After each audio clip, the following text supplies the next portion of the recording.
Well, welcome back to another Dynodaze video, a glorious FN2. You guys know I love an FN2, and this is Nighthawk Black. It's been in the workshop today, it's had a timing chain and a service, and now we're ready to rock and roll because it's map time. So, first up, initial power run. It's got a few light modifications which we'll list towards the end, but let's see what power she's put in now and see if we can't get a bit of a thump in the mid-range. Here we go.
Nighthawk Black FN2 in for some maintenance, so it's had a genuine timing chain, tensioner and guides, and then after that work was completed, up onto the dyno and to be mapped. Now, it had been mapped before this one. Yeah, it had already been previously mapped. We don't know by who or what. It wasn't on ecutek. That's one thing we can say. It wasn't ecutek, but minimal mods. It's got a Jap speed 4:1.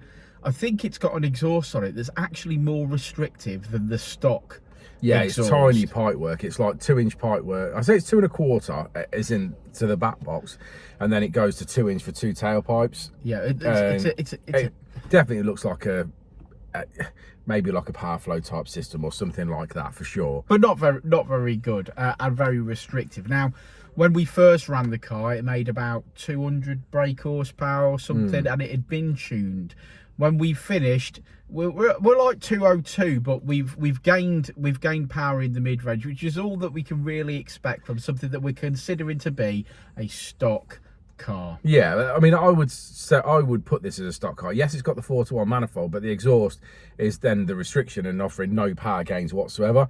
I believe that obviously an exhaust just an exhaust this instance would obviously release power. If he wants to get an induction kit and then an exhaust, I think there's some nice power to be had. Yeah, we spoke to him about the options that he's got if he wanted to remain with a twin exit, and some people do. There is a TypeR exhaust available, but again, best value for money for power per pound coin is the Teguer 70mm, which I think this car deserves. The TypeR's a good exhaust, and it allows people to have that, still have their twin exit, but they're still small pipe, they're still a small bore. So they're good, in my opinion. They're good. It's 2.5 inch. Yeah, it's good if you are replacing an exhaust, for example, and you just want to replace an exhaust, and I think it's good, but not necessarily the best for power. So no, because there is a Scorpion system which is 2.25 inch, but the TypeR is 2.5 inch and does have twin pipes at the back. So there's options available for it, but again, like the Teguer 70mm is the one that we would go for, isn't it? Yeah, definitely best value for money / best power. But obviously,